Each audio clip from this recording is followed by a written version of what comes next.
Bueno, muy buenas tardes con todos y todas. Muchas gracias por acompañarnos, tanto de manera presencial como virtual. Bueno, lo que les voy a compartir ahora es sobre todo pues una reflexión a partir de, digamos, una serie de elementos que tienen más que ver con una serie de lecturas que he venido haciendo, digamos, en los últimos años, más en el contexto de una lectura desde la economía política eh, em, y la crisis climática, ¿no? Teniendo, pues, digamos, un poco una atención entre las dimensiones, digamos, socioeconómicas de este fenómeno. Y pues en este contexto he titulado la presentación Capitaloceno, crisis climática, crecimiento y desigualdad, pues por las razones que se irán haciendo evidentes a medida que vayamos avanzando. Bien, entonces, bueno, arrancar un poco explicando las razones por las cuales la presentación se llama de esta manera, ¿no? Entonces, empezar un poco recordando a qué nos referimos cuando estamos hablando del Holoceno. Estamos hablando de la actual era geológica, ¿no? Que según, digamos, algunos argumentan, pues estamos, digamos, viendo su finalización, un proceso que tiene aproximadamente 11.700 años, eh, que se inicia después de la última glaciación y se caracteriza por una importante estabilidad climática que, entre otras cosas, ha propiciado, primero que todo, el desarrollo de la agricultura y, por otro lado, lo que habitualmente denominamos civilizaciones, al menos en la manera en que las conocemos, ¿no? Un poco en el contexto de el deterioro de las condiciones ambientales desde hace ya algunos años empieza a plantearse la posibilidad de estar enfrentando el fin del Holoceno y en particular a partir de una intuición de Paul Crutzen, Premio Nobel de Química, se empieza a hablar de el Antropoceno, ¿no? Como una manera de nombrar esta transición que tiene como un factor explicativo fundamental la actividad humana, ¿no? Aunque en el ámbito de la geología, digamos que nunca fue del todo aceptada esta hipótesis, de hecho fue completamente rechazada hace algunas semanas, generó una serie de discusiones en el ámbito de las ciencias sociales, especialmente de la economía ecológica también, y alrededor de esta cuestión hubo un debate importante a propósito del momento de origen de este fenómeno, ¿no? Entonces algunos autores, algunas autoras hablaban de el inicio de la utilización de combustibles fósiles, una cosa casi paralela, digamos, al inicio de la era industrial, mientras que, especialmente en las discusiones a propósito de la estratificación, por ejemplo, pero también un poco acerca de, digamos, desencadenamiento, la intensificación de una serie de fenómenos económicos, sociales y ecológicos, se habla de mediados del siglo XX, ¿no? Hay una serie de trabajos, especialmente de Stephen y otra serie de colegas, que empiezan a mostrar cómo a partir de 1950 nos encontramos con una transformación brutal de un conjunto de fenómenos en estas áreas, ¿no? Bien, en este contexto y en el marco de estos debates, algunos autores empiezan a hablar del capitaloceno, ¿no? Esto con un carácter explícitamente polémico, ¿no? Planteando efectivamente que de lo que se trata es sobre todo demostrar cómo no es la especie humana en su conjunto la que ha desencadenado estos cambios, sino que es una forma específica de organización socioeconómica, ¿no? Probablemente la primera persona que habló de o que utilizó este término es Andreas Mann, que es el autor de Capitalismo Fósil, pero va a ser popularizado por varios autores, entre otros y de manera muy especial por Jason Moore, ¿no? Básicamente lo que hace esta literatura es tratar de mostrar el papel que una forma de organización económica, el capitalismo, desempeña en la configuración de la crisis ambiental actual.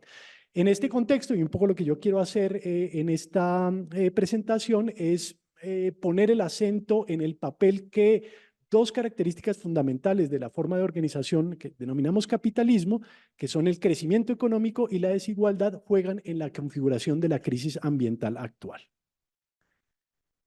Bien, quisiera arrancar por una breve caracterización de la crisis ambiental global. Pido disculpas si muchas de las cosas que voy a señalar ahora ya están, digamos, o son harto conocidas para quienes están presentes, pero creo que es importante, digamos, traerlas a colación. Probablemente una de las más importantes tenga que ver con la situación en la que nos encontramos en este momento coyunturalmente. El año anterior, el 2023, es un año inusual en, digamos, la dinámica ambiental global y la crisis climática, entre otras cosas, porque nunca se batieron tantos récords climáticos en días consecutivos. Y todo parece indicar que vamos en la misma dirección en el año 2024. La gráfica que ustedes están viendo acá corresponde una a la medición de la temperatura de la superficie del planeta y la otra a la superficie de los océanos. En color azul está el comportamiento de estas variables, digamos, en el año 2023. Y en color rojo, lo que creo que esto es hasta febrero, si mal no estoy, ¿no? Lo que nos muestra, digamos, una imagen bastante preocupante. La segunda gráfica es particularmente alarmante, sobre todo porque indica una tendencia que fue bastante discutida el año pasado entre expertos y expertas del clima, y es el aumento inusual de la temperatura de los océanos.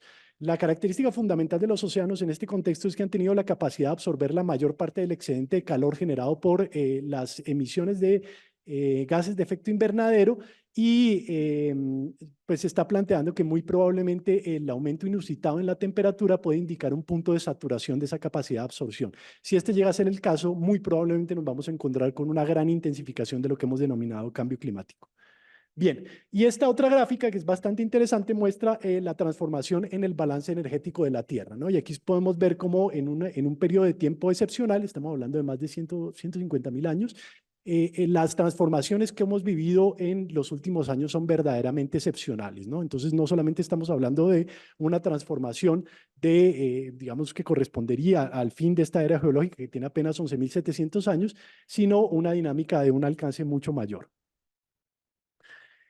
Lo que esto significa en términos prácticos es realmente dramático y en ese sentido el año 2023 también fue bastante ejemplificante, ¿no? Aquí simplemente tengo tres fotografías que aluden a tres eventos que guardan una estrecha relación al parecer con la crisis climática y que no, pueden estar marcando un punto de inflexión en este sentido. En primer lugar, las inundaciones en Tesalia, en Grecia, que según se dijo en el momento en el que ocurrieron, pudieron haber causado una pérdida de la capacidad productiva agrícola del país de aproximadamente el 25%, que esto es una cosa pues muy fuerte para una economía nacional. La otra fotografía, son dos fotografías aéreas, como pueden ver ustedes, de Derna, Libia, donde hubo pues una inundación en buena medida también determinada por un fenómeno asociado a la crisis climática que causó más de 10.000 muertos y muy probablemente es la primera vez en las que estamos contando un desastre climático en donde la cantidad de víctimas mortales excede las 10.000 personas. Y la tercera fotografía corresponde a los incendios forestales en Columbia Británica. Si ustedes en algún momento han tenido la oportunidad de ver gráficos a propósito del aumento de los incendios forestales en Canadá, es también un fenómeno dramático y en este caso implicaron el desalojo de una ciudad entera precisamente porque, digamos, se veía en una situación de emergencia excepcional. Bien, esto no es ya un tema que se discuta en ciertos nichos de grupos alarmistas o colapsistas, como muchas veces se dice en el debate climático. Esto ya es, digamos, parte del discurso mainstream en distintos contextos. Lo que pueden ver ustedes acá es el ranking de riesgos por severidad del Foro Económico Mundial, que difícilmente puede haber algo más mainstream. Y aquí pueden ver ustedes cómo hay dos pronósticos. El de la izquierda corresponde a digamos, la clasificación de riesgos dentro de 2 años y la siguiente 10 años más tarde. O sea, estamos hablando del año 2036. Y como ustedes pueden ver, no sé si alcanzan a leer, digamos, pero de los 10 primeros riesgos, los 4 principales están asociados a distintos fenómenos climáticos. Y de los 10, 5 se refieren a temas ambientales, ¿no? En realidad no todos climáticos, sino todos ambientales, ¿no? Esto nos indica dos cosas. Una, cómo es fundamental ver el carácter multidimensional de la crisis ambiental que estamos atravesando, por un lado, pero por otro lado, y yo creo que esto es una cosa que tenemos que discutir de manera cada vez más frecuente, las personas dedicadas a la formulación de políticas públicas tenemos que introducir de manera prioritaria las dimensiones ambientales que ya no pueden ser tratadas como dimensiones epifenoménicas, sino que tienen que estar insertadas en el núcleo de la planificación a nivel nacional y por supuesto a nivel internacional. Bien, y claro, seguramente la mayor parte de ustedes han visto esta gráfica, es bastante conocida, que habla acerca del sobrepasamiento de los límites planetarios, ¿no? Esto es una, digamos, esto forma parte de una serie de estudios que hace de manera regular el Centro para la Resiliencia de Estocolmo, en donde mide varios de lo que precisamente denomina límites planetarios. Está, por supuesto, el cambio climático, pero tenemos otras variables, la acidificación de los océanos, la pérdida de biodiversidad, las modificaciones de los ciclos bioquímicos, por ejemplo, y muestra cómo de los 9 límites que monitorea, 6 han sido hoy en día sobrepasados, es decir, nos encontramos en escenarios de riesgo y de incertidumbre alta, ¿no? Entonces, digamos que la situación es sumamente alarmante y esta categoría o esta noción de sobrepasamiento es bastante pertinente para describir lo que está pasando, ¿no? Y alude un poco a la discusión que se inicia en el año de 1972 con la publicación del informe de Meadows y compañía, en donde precisamente un poco se empieza a plantear la irracionalidad de perseguir un crecimiento económico infinito en un planeta finito. Bueno, esta gráfica corresponde a un informe del año 2022 a propósito de un índice creado y monitoreado por WWF, que es el índice del planeta viviente, que mide las poblaciones de un grupo de especies específicas y que nos habla de una pérdida de aproximadamente el 70% de la biodiversidad en los últimos 50 años.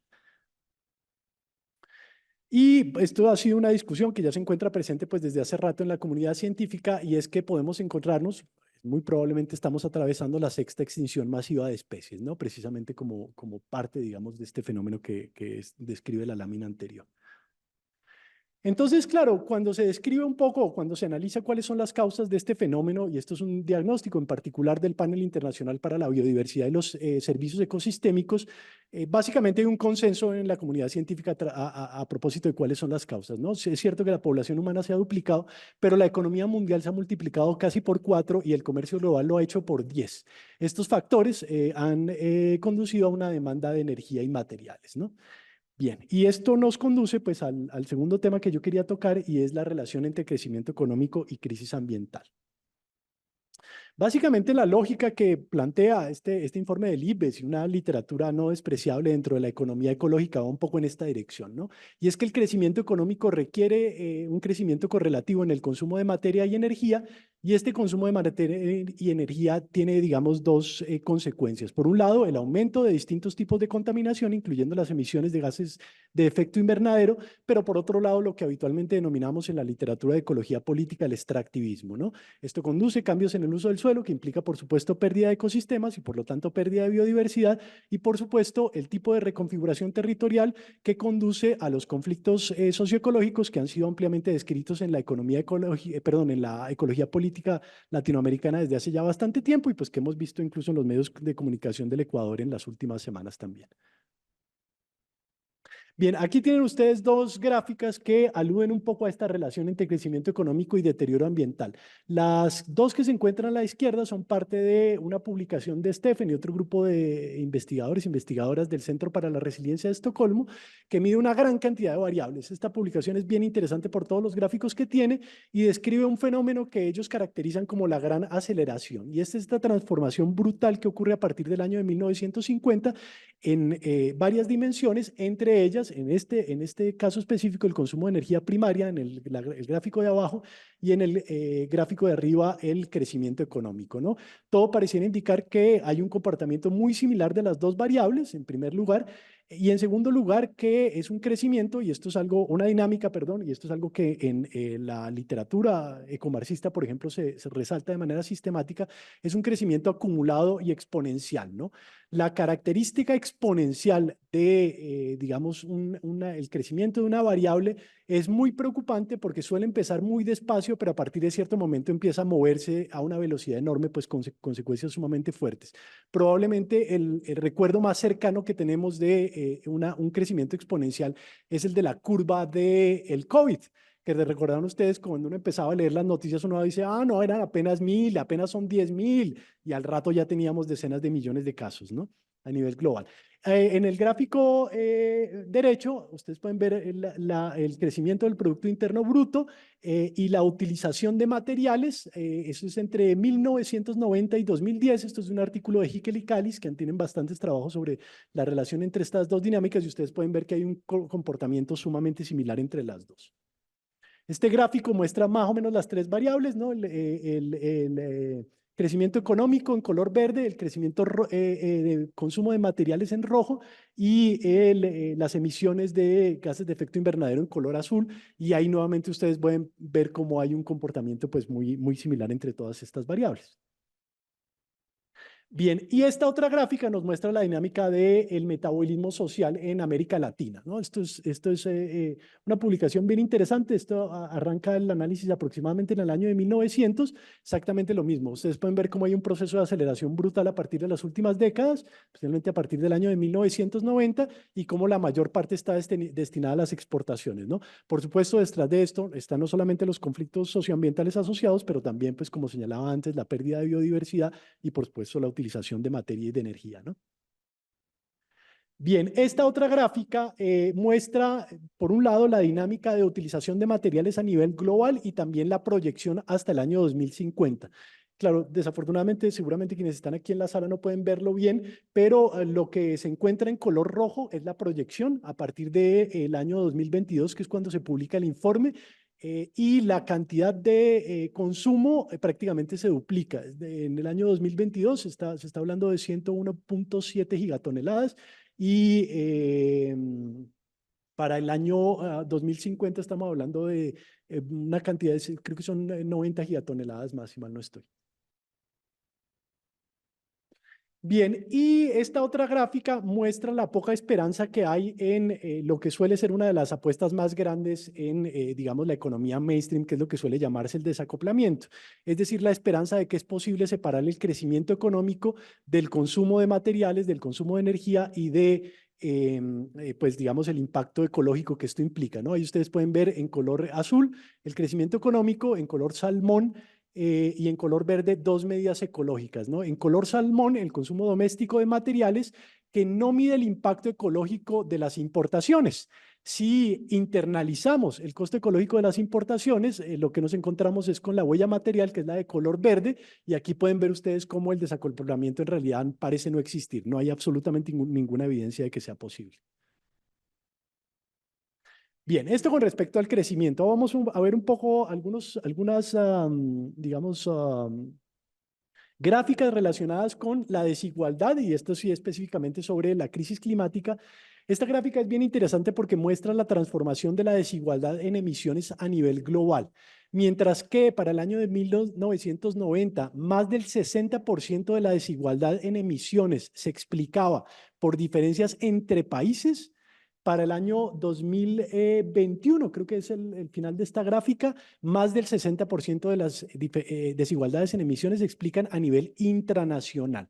Esto quiere decir que antes la mayor parte de la desigualdad se explicaba como desigualdad entre países del norte y países del sur. Hace ya bastante tiempo que eso no es así. Las desigualdades son desigualdades de clase en términos de emisiones. Y esto es preocupante, entre otras cosas, porque cuando ustedes van a muchos de los escenarios en donde se discute a propósito de las medidas que hay que tomar de mitigación o adaptación, se sigue hablando en términos nacionales y no en términos de clases sociales. Bien, y esto es un poco la misma gráfica, ¿no? Aquí se ven, digamos, un poco lo que es el crecimiento. Pueden ver ustedes cómo, por ejemplo, en este extremo pueden ver ustedes el crecimiento que le corresponde en emisiones al 1% más rico del planeta, que es el 23% del crecimiento de emisiones de las últimas décadas. Hay un cierto aumento que le corresponde a los países emergentes, pero en realidad es relativamente poco. Aquí pueden ver ustedes cómo solamente el 16% del crecimiento en emisiones corresponde al 50% más pobre. Y miren ustedes cómo el único decrecimiento que hay en emisiones corresponde a las clases medias y bajas de los países del norte global. Las clases altas del norte global no han contribuido en nada al decrecimiento de emisiones, ¿no? Y este otro gráfico seguramente es muy conocido por todas y todas. Esto es publicado por Oxfam. En realidad había habido una publicación anterior, esta es del año pasado, que muestra cómo el 10% más rico del planeta es el responsable del 50% de las emisiones. Sí, 49% para ser exactos. Y en cambio el 50% más pobre de la población es responsable de apenas el 10%. Yo creo que estas gráficas hay que tenerlas muy en la cabeza cuando uno escucha que buena parte de la causa de la crisis climática es el aumento de la población. Difícilmente se sostiene con una gráfica como esta, entre otras cosas porque habitualmente están pensando en el 50% más pobre. Pero además aquí, digamos, hay un par de datos que son interesantes que tienen que ver un poco con la desigualdad dentro del 10% más rico, ¿no? Primero, tener en cuenta que el 1% más rico es el responsable del 17% de las emisiones globales, de las cuales la mayor parte de esas emisiones corresponden a la utilización de medios de transporte intensivos en energía. Estamos hablando de jets privados y estamos hablando de yates privados. Los viajes en yate de los 1.000 millonarios son una causa de 2/3 de sus emisiones, que son 6.500 veces las emisiones de un individuo promedio y 300.000 veces las de un individuo pobre. Aquí nuevamente el argumento del aumento de la población no se sostiene. Y aquí tienen ustedes otro gráfico que muestra la desigualdad entre clases sociales, ¿no?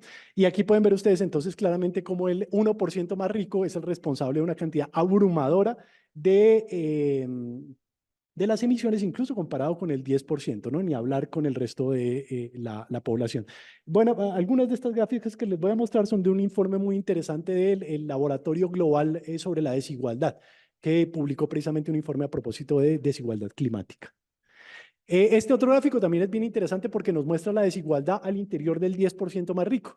Y miren ustedes que hay una desigualdad enorme si vamos subiendo o si vamos cambiando del 10% al 1%, más aún si vamos pasando al 0,1% y ni hablar del 0,01%. Esta desigualdad, entre otras cosas, ha llevado a acuñar una expresión que es la de los supercontaminantes, que son individuos que son excepcionalmente responsables de una enorme contaminación. Y por supuesto, el mejor de los casos es nada más ni nada menos que Carlos Slim, el propietario de Claro, que ustedes conocen seguramente muy bien. Solamente Carlos Slim, incluyendo sus inversiones, emite 6.974.000 toneladas de CO2, cuando un individuo promedio del 99% restante de la sociedad, o sea que no pertenece al 1% más rico, emite 4,1 toneladas al año. Entonces la desigualdad pues también es enorme, como ustedes pueden ver aquí. Bien, esto nos lleva a la discusión a propósito de quién debe ser el responsable económicamente de pagar los costos y quién debería pagarlos. Este gráfico es súper interesante y al mismo tiempo es indignante porque compara varias cosas, ¿no? Por ahora miremos las barras verdes y las rojas que corresponden a las pérdidas relativas en riqueza de cada uno de los sectores de la población y las emisiones causadas por cada uno de estos sectores. Entonces observen ustedes cómo el 10% más rico, aunque es responsable de casi la mitad de las emisiones, corre el riesgo de perder apenas el 3% de su riqueza. Y miren ustedes, en cambio, cómo el 50% más pobre, que es responsable de apenas el 12% de las emisiones, corre el riesgo de perder el 75% de lo que tiene. En el gráfico azul, en cambio, se muestra la capacidad para financiar las medidas de adaptación y pues bueno, es lógico que quien más tiene, más podría pagar y ahí pueden ustedes ver la diferencia excepcional, ¿no? Este otro gráfico también es sumamente interesante porque muestra cómo podría financiarse, cuáles son las necesidades en términos de financiación de las medidas de adaptación en los países en desarrollo y cómo podría financiarse en el fondo. Entonces miren ustedes cómo los fondos reales en el año 2020 para medidas de adaptación alcanzó 29.000 millones de dólares en ese año, ¿no? Como lo que se necesitaba eran 202.000 millones, una cifra muchísimo más, ¿no? Es que prácticamente 10 veces más. Pero observen ustedes cómo solamente cobrando un 1,5% de impuesto a la riqueza de los 1.000 millonarios, ni siquiera los millonarios, de los 1.000 millonarios, se recogería muchísimo más de lo que se necesita para financiar las medidas de adaptación, ¿sí? Pero eso también nos habla un poco de la circunstancia política en la que nos encontramos a nivel global, en que ni siquiera una medida tan razonable como esa se pone sobre la mesa en las discusiones. Pero por supuesto, no es suficiente tomar medidas respecto a la adaptación, porque sabemos muy bien que si no tomamos medidas en términos de mitigación, es muy difícil adaptarse, especialmente para la mayor parte de la población en escenarios de 2 grados o 3 grados de calentamiento global. Y esto es muy interesante porque nos muestra cómo el problema de los millonarios, o más bien la institución de la riqueza obscena, es un problema también para tomar medidas de mitigación. Aquí ven ustedes varias variables, la de color más claro, ¿sí? Que es la dinámica de crecimiento de las emisiones de CO2 desde el año de 1990, con un color un poco más oscuro, un azul un poco más oscuro. Ustedes van a ver lo que nos queda de presupuesto de carbono, es decir, presupuesto de carbono es lo que podríamos emitir para mantenernos en el límite establecido en el Acuerdo de París, que ustedes pueden ver que es una curva fuertemente descendente, que es lo que deberíamos estar haciendo, pero en el color azul más oscuro son las emisiones que generan los millonarios. Y observen ustedes cómo a partir del año 2037 las emisiones de los millonarios van a estar por encima del presupuesto global de toda la población en términos de emisiones de carbono. Entonces, claro, cuando uno ve esas cosas, pues uno empieza a decir, ah, capaz esto de la desigualdad y el combate a la desigualdad podría ser una medida muy importante para combatir la crisis climática.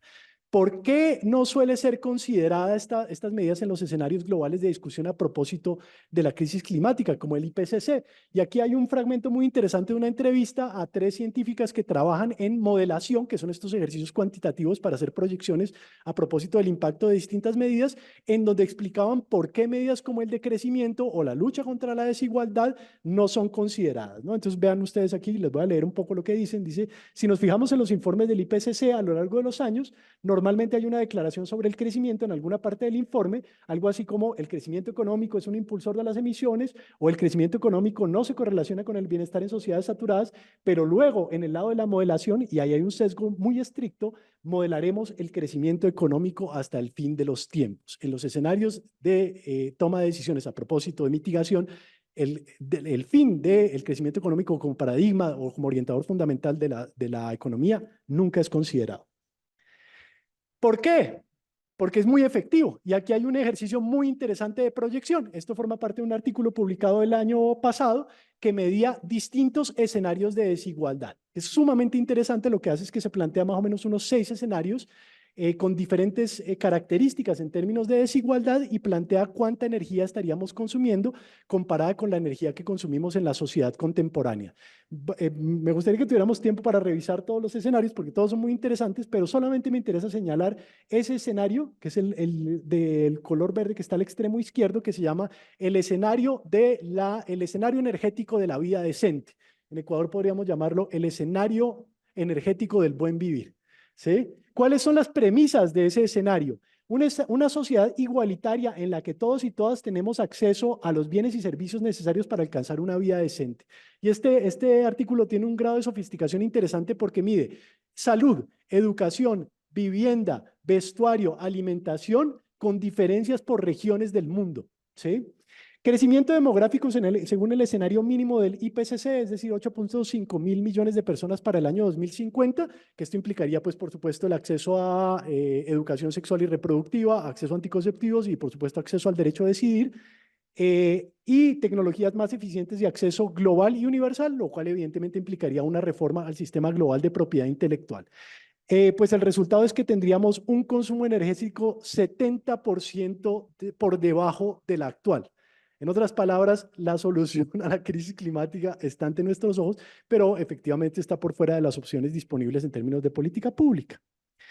Cuando se habla de estos temas, habitualmente lo que nos salta a la cabeza es lo mismo, ¿no? Es políticamente imposible, etcétera, etcétera. Y aquí solamente tengo un par de citas de una revisión de literatura muy interesante, 30 años de literatura a propósito de las medidas de mitigación y por qué no están funcionando. Y aquí estoy resaltando 2 de las conclusiones que creo que son claves. La primera, y que es evidente para todos, todas, es que los poderes geopolítico, industrial y militar arraigados y las mentalidades asociadas a estos poderes son barreras fundamentales para una mitigación efectiva.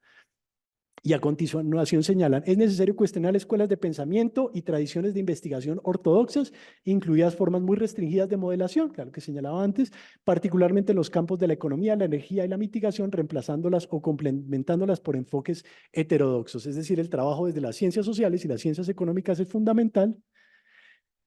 Y las conclusiones de este otro trabajo, que también es un ejercicio de modelación que incluye algunos escenarios de crecimiento, que también muestra cómo los de crecimiento son efectivamente los más efectivos para la mitigación, tiene también otras conclusiones en la misma dirección, ¿no? Entonces, por un lado dice, en comparación con las vías impulsadas por la tecnología, está claro que una transición hacia el decrecimiento enfrenta enormes barreras políticas, pero esto que dice a continuación es muy interesante. Dice, sin embargo, como afirman Jewell y Sherp, la factibilidad política es más maleable que la viabilidad sociotécnica. Esto quiere decir, es mucho más fácil que nos pongamos de acuerdo, incluso en medidas políticas y económicas improbables, a que saquemos de la nada tecnologías que no existen, que es un poco lo que pasa con la geoingeniería, lo que pasa incluso con el hidrógeno verde, que son tecnologías que no están probadas, pero en las cuales en este momento estamos apostando todo nuestro futuro. Y a continuación dice, la factibilidad política depende en gran medida de los movimientos sociales que formulan e impulsan implementación de programas políticos y cambian valores, prácticas y culturas, construyen instituciones alternativas, pero lo más importante todavía, así como de los científicos y las científicas que señalan el camino hacia paradigmas alternativos.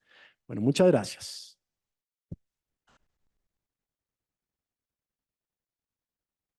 Bueno, muchas gracias, Jorge. Gracias igual por respetar el tiempo que estaba acordado. Creo que van a haber algunas preguntas. Ha sido bastante claro el punto de por qué no llamarlo antropoceno, sino capitaloceno. Pero antes de pasar a una ronda de preguntas, vamos a recibir el comentario de Isabel Esteves, que también nos acompaña de manera virtual. Le voy a dar el paso a ella un ratito.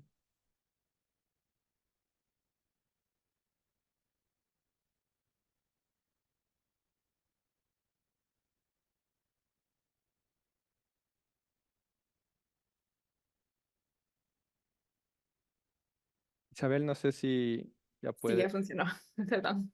El video no se prende, pero en todo caso no es grave, si no hay cómo prenderlo.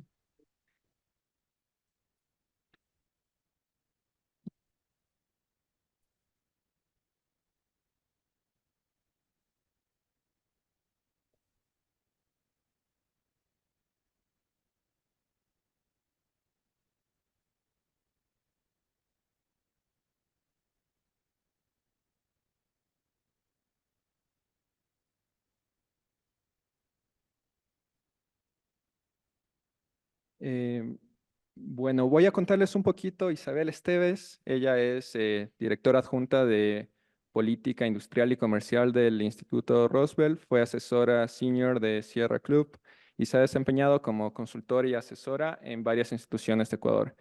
Isabel es doctora en Economía del Desarrollo por la Universidad de Cambridge y actualmente es investigadora asociada del programa de Sociología Política, en donde desarrolla el proyecto titulado Implicaciones de la crisis ecológica para la política industrial en Ecuador. Bienvenida, Isabel. Tienes, por favor, 15 minutos para comentar la exposición de Jorge. Muchas gracias. Muchas gracias, gracias por la invitación y muchas gracias, Jorge, también por tu presentación, que me parece una excelente síntesis de la economía política, de la crisis ecológica en la que nos encontramos. Voy a ser bastante breve en mis comentarios y sobre todo voy a enfocarme en un par de temas desde mi perspectiva como alguien que trabaja en el campo de la política industrial verde, como le están llamando cada vez más, que tiene que ver con el tema de cómo se transforma el mundo productivo, el mundo de material económico, o sea, qué tipo de cosas producimos y cómo las producimos. Y desde ese punto de vista, algo que aprecié mucho en tu presentación, Jorge, es que tú nos has hablado del crecimiento, no solamente en términos de medidas abstractas, de ingresos o de Producto Interno Bruto, sino más concretamente en términos de consumo material y de consumo energético, que es una perspectiva que todavía es bastante marginal en el mundo de la política económica. Y voy a ahondar un poco más en ese tema en mis comentarios. Pero desde ese punto de vista de la política económica y en base a tu presentación, Jorge, quiero resaltar un par de preguntas que me parece que fluyen muy naturalmente de tu análisis y que a mi modo de ver merecen mucha más atención, tanto en el campo de la política pública como en el campo de la investigación académica y la investigación aplicada.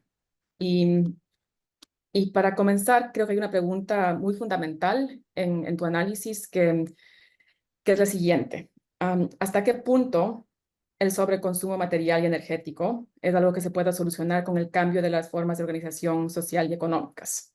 Es decir, si la población humana sigue creciendo, el consumo seguirá creciendo. Y las formas de producción y los patrones de consumo, aún si cambian, no necesariamente lograrán reducir el consumo de material y energético.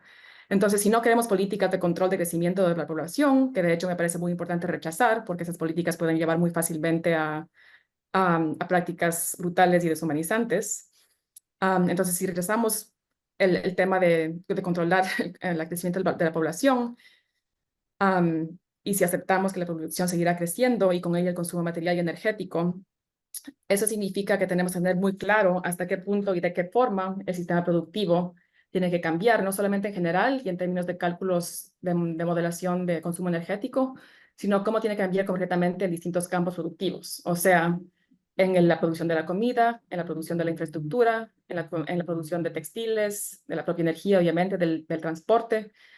Y como decía antes tú en tu presentación, Jorge, nos presentaste los resultados de los modelos producidos para estimar el tipo de consumo energético que podría ser sustentable, pero en términos del modelaje de consumo material, de producción también de contaminación, más allá de la producción de dióxido de carbono, sino también de contaminación de tóxicos que también tienen graves implicaciones para la vivibilidad del planeta. Todo ese tipo de investigación todavía está en etapas bastante incipientes, y lo que está todavía más incipiente es los estudios y las propuestas de cómo cambiar las formas de organización socioproductivas, técnico-productivas para estos sectores esenciales que tú también nombraste, como la comida, infraestructura, textiles, etcétera. Y algo que me preocupa mucho a mí, como alguien que está muy metida en el campo de la política económica en Estados Unidos, es que las soluciones que veo emergiendo en cada uno de estos campos de producción de materias y de productos esenciales, que se están planteando como soluciones verdes, entre comillas, en realidad lo que brindan son soluciones muy marginales.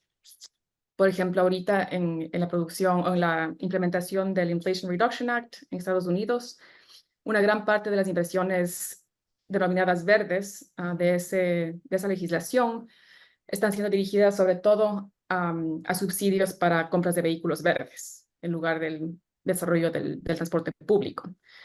Y durante el proceso de negociación del Inflation Reduction Act, casi no hubo propuestas para que se logre invertir esos miles de millones de dólares en el transporte público en lugar de los subsidios para vehículos personales.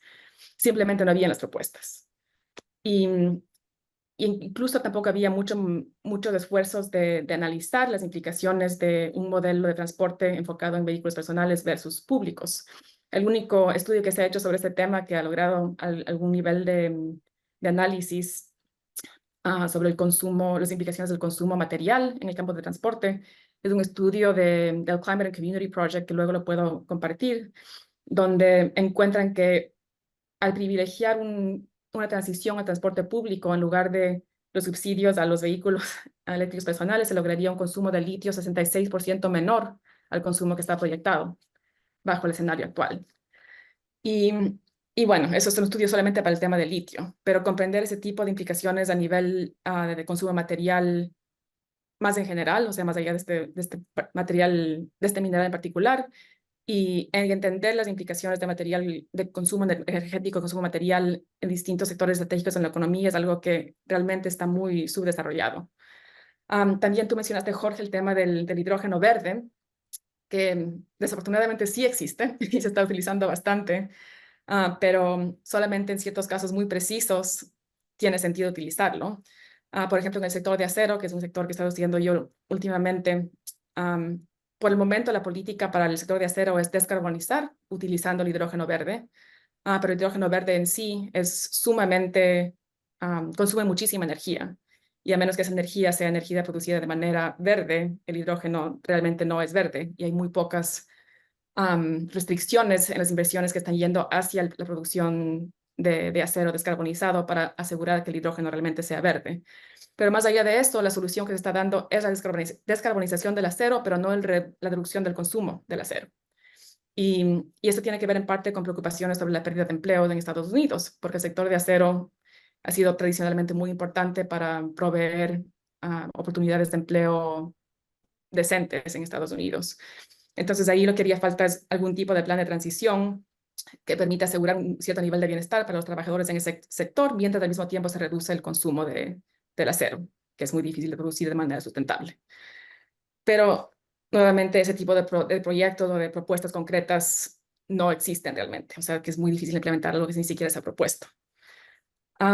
Y bueno, más allá, en general, el punto que quiero hacer aquí es que hace falta más investigación aplicada y hace falta más propuestas políticas y proyectos concretos que cuando surja la oportunidad política y una coyuntura favorable se puedan rápidamente traducir a la práctica.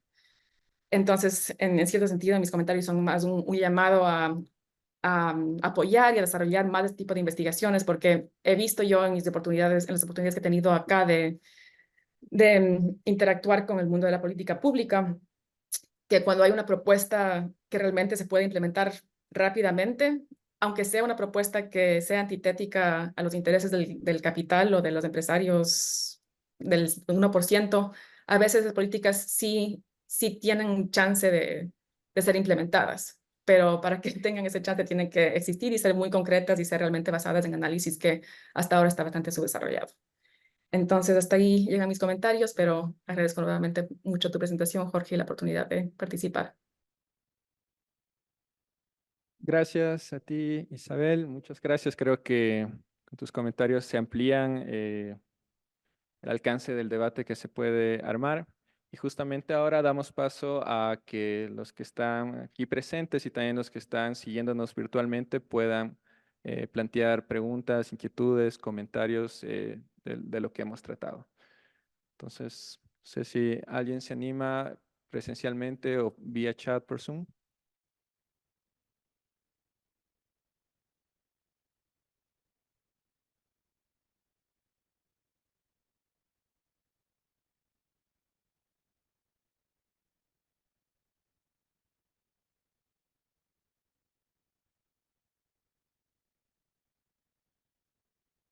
Gracias, qué interesante. Voy a presentar una pregunta que se deduce un poco de tu presentación, Jorge. Apareció muy claro, tú dices, bueno, aquí hay un problema de qué política, qué camino político vamos a tomar. Eh, eh, ¿Aló? ¿Se escucha?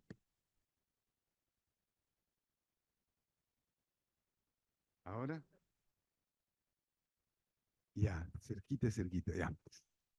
Eh, a ver, bueno, aparece como central la creación de políticas diferentes, movimientos sociales, y decías los cambios éticos, los cambios de propuestas son los centrales. Estos procesos, yo creo que es necesario, es pertinente hacer un balance y decir, llevamos suficiente tiempo de desarrollo de movimientos sociales que plantean alternativas. Y la pregunta es, ¿esta dinámica de los movimientos sociales están lográndolo o no? Esa creación de la política. Y me parece, a mí me suena un poquito difícil responder eso, especialmente en el contexto latinoamericano actual, en el cual nosotros tenemos una afirmación de políticas más bien muy tradicionales y de mucha autoridad, que son los temas más fuertes. Entonces, tal vez es una pregunta o un desafío de, ¿no hay que repensar también la manera en que esos movimientos sociales están buscando incidir en los cambios éticos y en esas propuestas que son de crear una diferencia?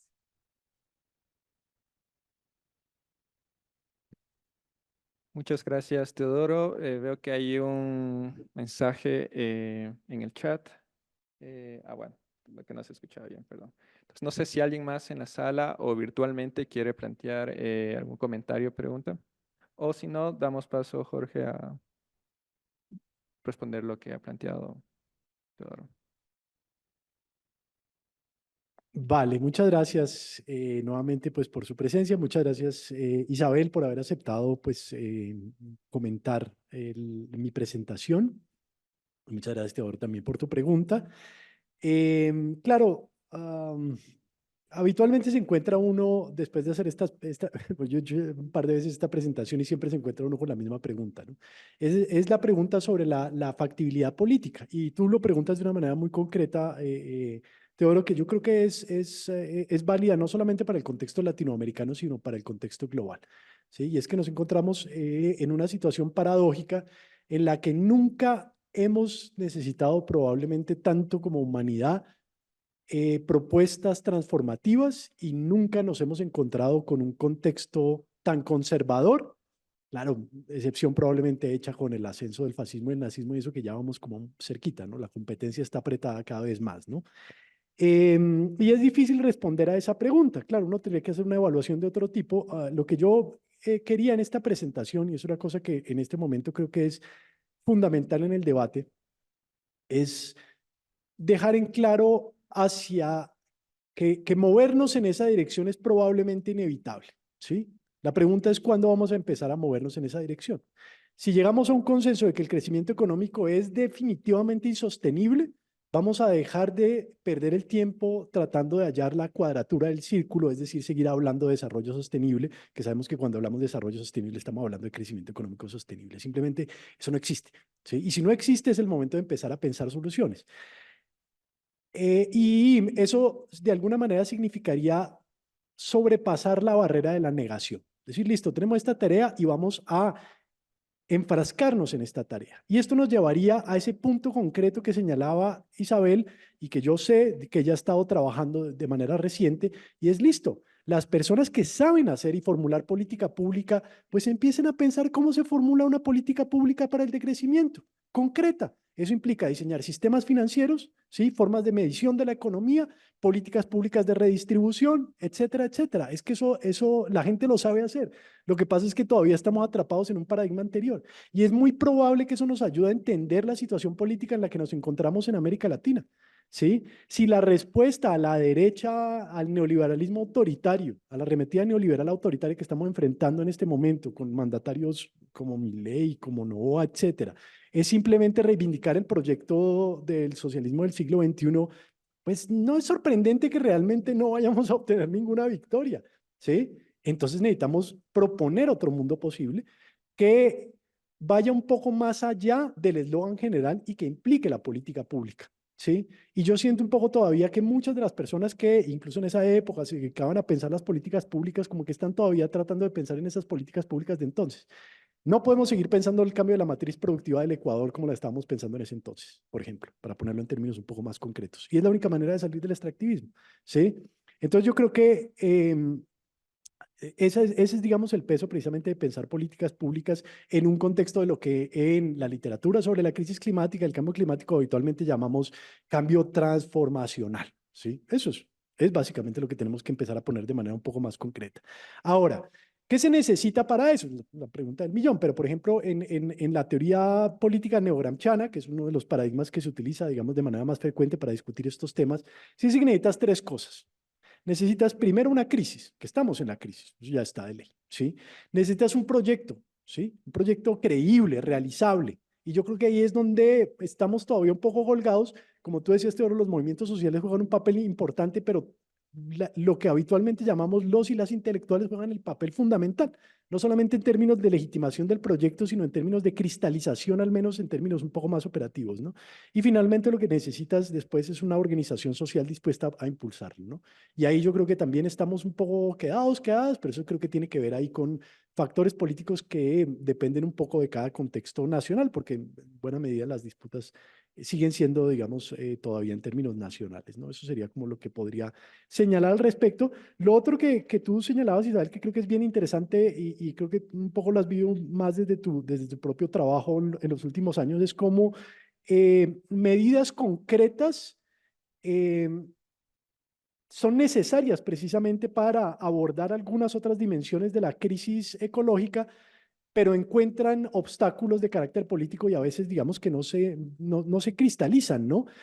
Hay un caso que a mí me parece escandaloso y que coincidiremos todos y todas acá, la obsolescencia programada. ¿Cómo es posible que no haya una regulación global en contra de la obsolescencia programada o la utilización de plásticos de un solo uso?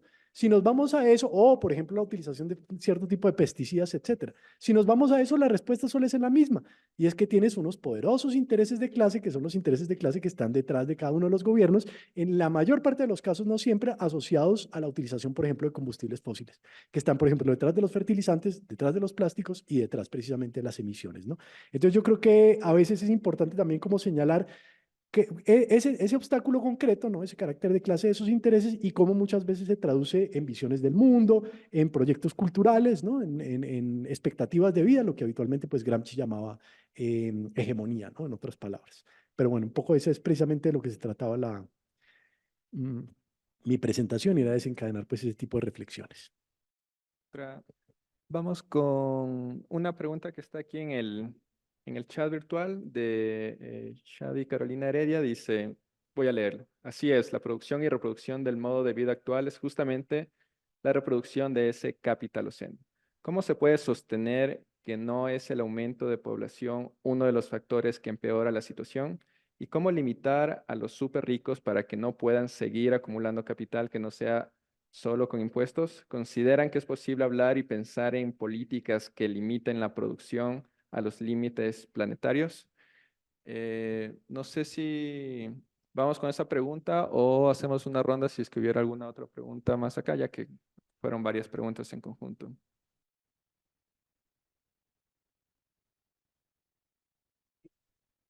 Bueno, yo creo que hay como unas 2 o 3 láminas de mi presentación que creo que se dirigen a una cuestión que es muy específica y es la moralidad y la inmoralidad, ¿sí?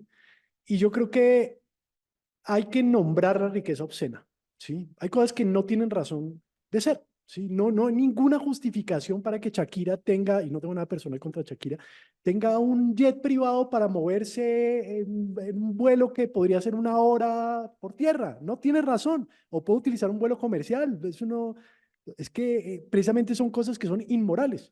Y tenemos que empezar a nombrarlas como tales. Solamente, ¿sí? Señalando que es inmoral que una persona en particular sea responsable de una destrucción ecológica que equivale a el impacto ecológico de millones de personas, podemos posicionar precisamente medidas redistributivas o de transformación de la estructura que pueden ser o no medidas como los impuestos, que yo sí creo que pueden ser los impuestos y pueden haber impuestos muy efectivos. También puede ser socialización de ciertas, por ejemplo, como para utilizar una expresión clásica, medios de producción, incluyendo la tierra. ¿Por qué no? Porque es una cosa que hoy en día no se discute y es fundamental, ¿sí?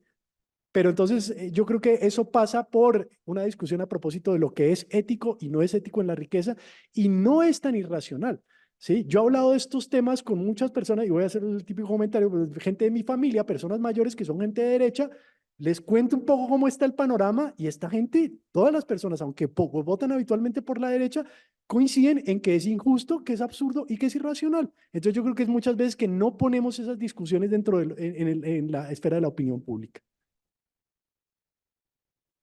¿Alguna otra intervención, pregunta? Sea vía chat o de los que están aquí presentes. Tuvimos no creo que es una pregunta, es más bien un comentario siguiendo a la discusión esta de la desigualdad. Tuvimos una discusión parecida la semana pasada a propósito del lanzamiento del libro de la concentración de la riqueza, que era un poco eso, y sí hubo esta discusión de por qué, o sea, lo que tú dices, ¿no? Hacer el llamado a la inmoralidad de la desigualdad, a la indecencia, a la desigualdad, etcétera, etcétera, no es necesariamente el discurso de los movimientos sociales. Entonces la pregunta es ¿por qué? O sea, ¿qué es un poco lo que va? O sea, ¿qué es lo que los movimientos sociales a quién dirigen su bronca? Al Estado, ¿no? Algo, el antiglobaliza, o sea, los movimientos globales o el movimiento antiglobalización de los años, de comienzos del 2000 o finales de los 90, sí, había un claro reclamo a la desigualdad y etcétera, ¿no? Pero daría la impresión que si hay algo de lo que en tuyo estaba detrás de tu comentario, Teodoro, y es eficacia o no, ¿hacia quién se está dirigida ese llamado de injusticia? ¿Está dirigida al 1% o tiene otro tipo de narrativa y otro tipo de... Entonces, por ahí me parece que sí es importante mirar, o sea, cómo se construye esa o resistencia o politicidad, ¿no? Desde dónde se está construyendo la politicidad frente a estos temas.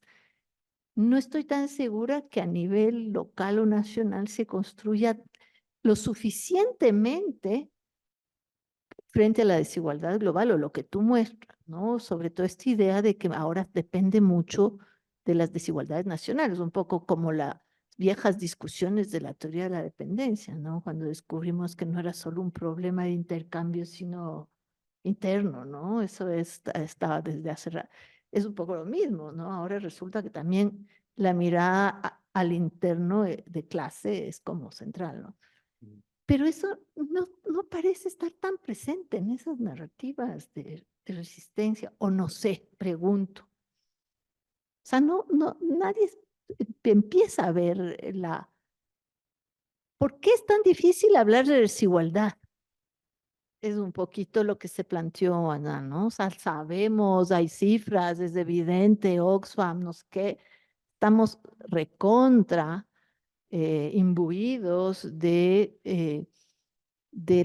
cifras que nos evidencian, ¿no es cierto?, una calamidades, desigualdades, la fuerza que tiene. ¿Y por qué? Lo dejo ahí, ¿no? Más como inquietud general, porque surgió un poquito el mismo debate la semana pasada a propósito de eso, ¿no? O sea, eso, ¿por qué nos cuesta tanto armar un discurso político claro de frente en ciertas coyunturas, ¿no? No sé si es un pesimismo bien coyuntural de frente a lo que nos ocurre aquí y que en otros lados sí se politiza más, pero es como tan evidente que la pregunta evidente es ¿por qué no? Está mucho más presente en los movimientos sociales de este tipo de discursos. Solo lo dejo como comentario porque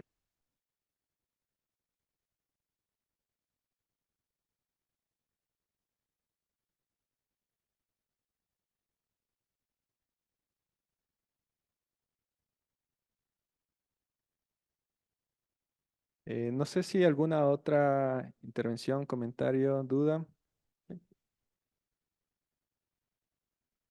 escucha? Sí. Buenas tardes. Agradeciendo la participación, me quedó algo muy, digamos, me impactó de la presentación, que es sobre la desigualdad global en emisiones.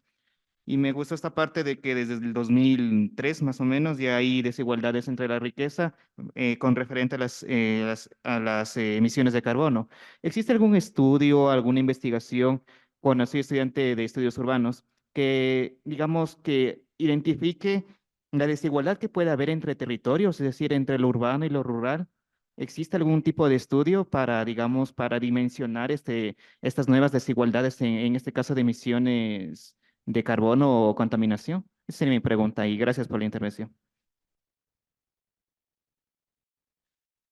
Ahí sí, qué vergüenza tener que dar una respuesta tan vaga, pero seguramente sí, porque es claro, las grandes discusiones son a propósito del metabolismo social y efectivamente lo que tú tienes habitualmente es que tienes extracción en las zonas rurales y consumo en las urbanas. Entonces, seguro que sí, la economía ecológica ha escrito mucho sobre ese tema, sí, pero no podría decirte, digamos, una publicación concreta, no es lo que trabajo yo.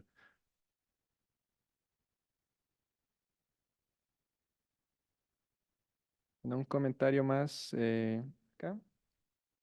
Isabel Esteves, voy a leer lo que he escrito. Respecto a la primera pregunta, creo que no hace falta negar que el crecimiento de la población es parte del problema del sobreconsumo, pero también es importante, también por temas éticos, que no se proponga la reducción del crecimiento de la población como parte de la solución. Eso tiende a llevar a abusos muy fuertes de las personas más vulnerables, por ejemplo, la esterilización forzada.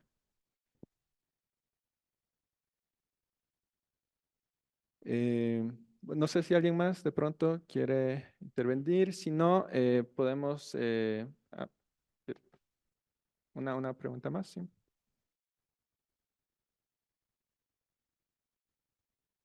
¿Qué tal? Más que pregunta era un comentario, ¿no? Justo en cómo es la distribución de la contaminación, teniendo en cuenta que uno de los argumentos también es sobre que la pobreza es uno de los motivos que contamina más, ¿no? Y viendo la gráfica que nos indicabas es que de hecho el 50% de la población más pobre es la que contamina menos. Y también tomando en cuenta que no todo el hecho de las personas que tienen bajos recursos tienen una idea de crecimiento, sino también hay grupos, hay movimientos, hay poblaciones, comunidades que están haciendo la resistencia, no solo los movimientos sociales ambientales, sino comunidades que a través del trueque, a través de otras formas de comprender su relación con la naturaleza, están haciendo frente a este capitaloceno, ¿no? Entonces era una contribución más que todo.